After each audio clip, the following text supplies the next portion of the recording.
ಬೆಂಬಲ ಹಾಗೆ 28ನೇ ತಾರೀಕು ರಾಜ್ಯ ಬಂದ್ ಬಗ್ಗೆ ಮಾಹಿತಿ ಇಲ್ಲ ಅಂತ ಹೇಳಿ ರೈತ ಮುಖಂಡ ಕುರುಬೂರು ಶಾಂತಕುಮಾರ್ ಸ್ಪಷ್ಟನೆಯನ್ನು ಕೊಟ್ಟಿದ್ದಾರೆ. ಆಗಲೇ ಮಾರುತಿ ಮಾನ್ಪಡೆ ಅವರು ಏನ್ ಹೇಳಿದ್ರು ಅನ್ನೋದನ್ನ ತೋರಿಸಿದ್ವಿ ನಿಮಗೆ. 25ನೇ ತಾರೀಕು ಭಾರತ್ ಬಂದ್ಗೆ ಬೆಂಬಲ ಇರುತ್ತೆ, 28ನೇ ತಾರೀಕು ರಾಜ್ಯ ಬಂದ್ಗೆ ನಾವು ಕರೆಯನ್ನ ಕೊಟ್ಟಿದ್ದೀವಿ ಅಂತ ಮಾರುತಿ ಮಾನ್ಪಡೆ ಹೇಳಿದ್ರು. ಬಟ್ ಈ ವಿಚಾರವಾಗಿ ಏನು ನನಗೆ ಮಾಹಿತಿನೇ ಇಲ್ಲ ಅಂತ ಹೇಳ್ಬಿಟ್ಟು ಕುರುಬೂರು ಶಾಂತಕುಮಾರ್ ಸ್ಪಷ್ಟನೆ ಕೊಟ್ಟಿದ್ದಾರೆ. 25ಕ್ಕೆ ರಸ್ತೆ ತಡೆ ಜೈಲ್ ಬರೋ ಮಾಡ್ತೀವಿ ನಾವು, 28ನೇ ತಾರೀಕು ರಾಜ್ಯ ಬಂದ್ ಬಗ್ಗೆ ನನಗೆ ಮಾಹಿತಿ ಇಲ್ಲ ಅಂತ ಕುರುಬೂರು ಶಾಂತಕುಮಾರ್ ಸ್ಪಷ್ಟನೆ ಕೊಟ್ಟಿದ್ದಾರೆ.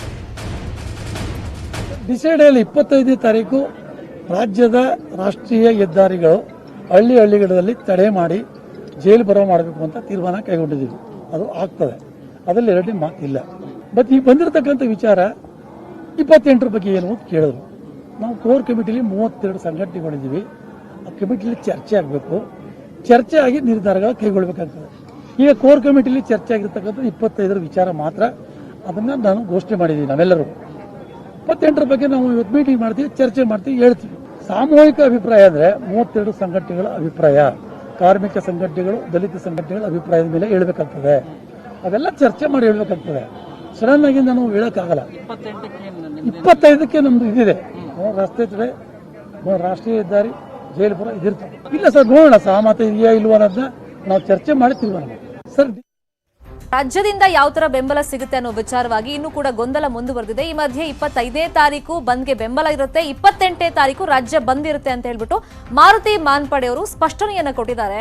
ಸೊ ಯಾರ್ಯಾರು ಬೆಂಬಲವಾಗಿ ನಿಂತಿದ್ದಾರೆ ಹಾಗಾದ್ರೆ ಈ ಬಗ್ಗೆ ಮಾತನಾಡೋದಕ್ಕೆ ಖುದ್ದು ಕರ್ನಾಟಕ ಪ್ರಾಂತ ರೈತ ಸಂಘದ ರಾಜ್ಯ ಉಪಾಧ್ಯಕ್ಷರಾಗಿರುವಂತಹ ಮಾರುತಿ ಮಾನ್ಪಡೆ ಅವರೇ ನೇರ ಸಂಪರ್ಕದಲ್ಲಿ ಜಾಯಿನ್ ಆಗಿದ್ದಾರೆ. ಮಾರುತಿ ಮಾನ್ಪಡೆ ಅವರೇ, ಈಗ ನೀವ್ ಹೇಳ್ತಿರೋದು ನಾಡಿದ್ದು 25ನೇ ತಾರೀಕು ಭಾರತ್ ಬಂದ್ಗೆ ನಮ್ ಬೆಂಬಲ ಇರುತ್ತೆ, 28ನೇ ತಾರೀಕು ರಾಜ್ಯ ಬಂದ್ ಮಾಡ್ತೀವಿ ಅಂತ ಹೇಳ್ಬಿಟ್ಟು ಈಗ ಎಷ್ಟು ಸಂಘಟನೆಗಳು ಹೌದು ನಿಮ್ ಜೊತೆ ನಾವು ಕೈ ಜೋಡಿಸ್ತೀವಿ, ಈ ತರ ಬಂದ್ಗೆ ಬರ್ತೀವಿ ಅಂತ ಹೇಳಿದ್ದಾರೆ?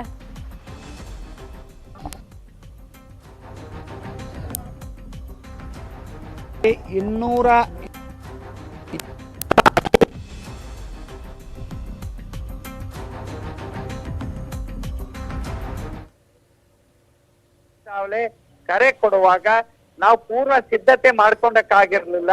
ಆ ಕಾರಣದಿಂದ ನಿನ್ನೆನೂ ಕೂಡ ನಾವು ಸಭೆ ಸೇರಿ ನಾವು ನಾಳೆ ಘೋಷಣೆ ಮಾಡೋಣ ಅಂತ ಹೇಳಿದೀವಿ.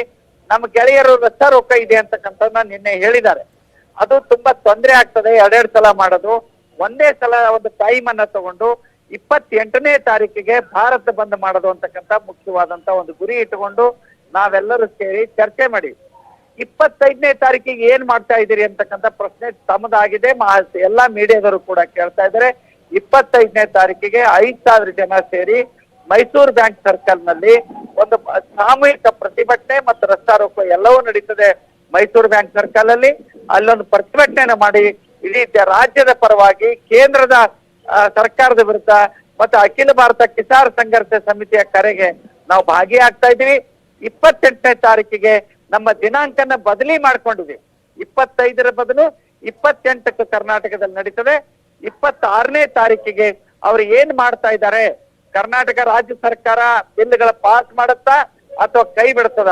28ನೇ ತಾರೀಕಿಗೆ ಅದೆಲ್ಲನೂ ಗಮನದಲ್ಲಿ ಇಟ್ಟುಕೊಂಡು ಬಿಜೆಪಿ ಸರ್ಕಾರದ ಈ ತಪ್ಪು ನಡವಳಿಕೆ, ರಾಜ್ಯದ ಸರ್ಕಾರದ ಹಾಗೇನೆ ಕೇಂದ್ರ ಸರ್ಕಾರದ ಈ ನೀತಿಗಳ ವಿರುದ್ಧ 28ನೇ ತಾರೀಕಿಗೆ ಅತ್ಯಂತ ಯಶಸ್ವಿ ಬಂದ್ ಮಾಡಕ್ಕೆ ದಲಿತರು, ಕಾರ್ಮಿಕರು ಮತ್ತೆ ರೈತ ಸಂಘಟನೆಗಳೆಲ್ಲವೂ ಸೇರಿ ಈ ಒಂದು ಬಂದ್ಗೆ 28ನೇ ತಾರೀಕಿಗೆ ಯಶಸ್ವಿ ಮಾಡಕ್ಕೆ ನಾವು ತೀರ್ಮಾನ ಮಾಡಿದೀವಿ ಮೇಡಮ್.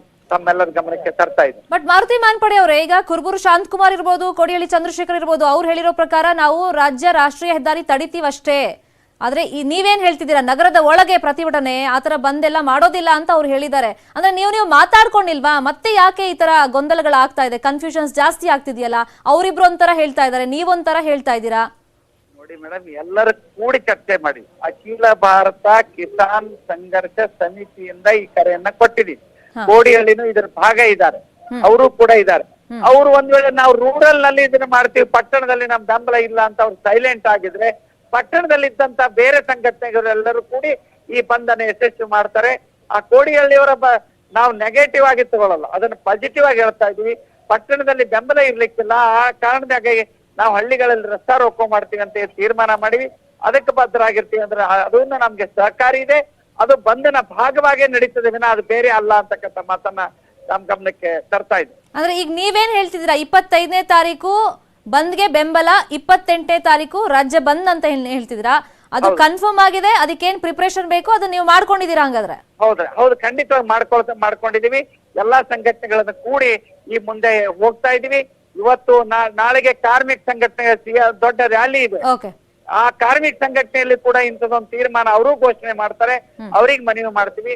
ಬೇರೆ ಬೇರೆ ರಾಜಕೀಯ ಪಕ್ಷಗಳು ಇದಕ್ಕೆ ವಿರೋಧವಾಗಿರೋರು ಅವರಿಗೂ ಕೂಡ ಈ ಬಂದ್ನಲ್ಲಿ ಭಾಗವಹಿಸ್ರಿ ಅಂತಕ್ಕಂಥ ಮನವಿಯನ್ನ ಮಾಡಿ 28ಕ್ಕೆ ಎಲ್ಲರೂ ರಾಜ್ಯದಾದ್ಯಂತ ಒಂದು ಸ್ಟ್ಯಾಂಡ್ ಸ್ಟಿಲ್ ಒಂದು ಸಂಪೂರ್ಣವಾದಂತ ಬಂದನ್ನ ಮಾಡಿ ಇಂಥ ಕರೋನಾ ಸಂದರ್ಭದಲ್ಲಿ ಒಂದು ಒಳ್ಳೆ ರೀತಿಯಲ್ಲಿ ರೀತಿಯಲ್ಲಿ ಒಂದು ಪ್ರತಿಕ್ರಿಯೆನ ಮಾಡೋಕ್ಕೆ, ಜನರ ಹೋರಾಟಕ್ಕೆ ಬೆಂಬಲ ಪಡೆಯಕ್ಕೆ ಪ್ರಯತ್ನ ನಡೀತಾ ಇದೆ madam. Fine, thank you Maruti Manpade ಅವರೇ ಮಾತಾಡಿದ್ದಕ್ಕೆ. ರಿಲಯನ್ಸ್ ರಿಟೇಲ್ ಮತ್ತೊಂದು ವಿಕ್ರಮ ಸಾಧಿಸಿದೆ. ರಿಲಯನ್ಸ್ ರಿಟೇಲ್ ಮೇಲೆ ಕೆಕೆಆರ್ 2ನೇ ಬಾರಿ ಹೂಡಿಕೆಯನ್ನು ಮಾಡಿದೆ. ರಿಲಯನ್ಸ್ ರಿಟೇಲ್ ಮೇಲೆ 5,550 ಕೋಟಿ ಹೂಡಿಕೆ ಮಾಡಿದೆ ಕೆಕೆಆರ್. ಈ ಮೊದಲು 11,367 ಕೋಟಿ ಹೂಡಿಕೆ ಮಾಡಿತ್ತು ಕೆಕೆಆರ್. ಈ ಹೂಡಿಕೆ ಮೌಲ್ಯ ಶೇಕಡಾ 1.28, 4.21 ಲಕ್ಷ ಕೋಟಿ ಈಕ್ವಿಟಿ ಮೌಲ್ಯದಾಗಿದೆ. ಕೆಕೆಆರ್ ಹೂಡಿಕೆ ಬಗ್ಗೆ ರಿಲಯನ್ಸ್ ಇಂಡಸ್ಟ್ರೀಸ್ ಮುಖ್ಯಸ್ಥ ಮುಖೇಶ್ ಅಂಬಾನಿ ಸಂತಸವನ್ನು ವ್ಯಕ್ತಪಡಿಸಿದ್ದಾರೆ.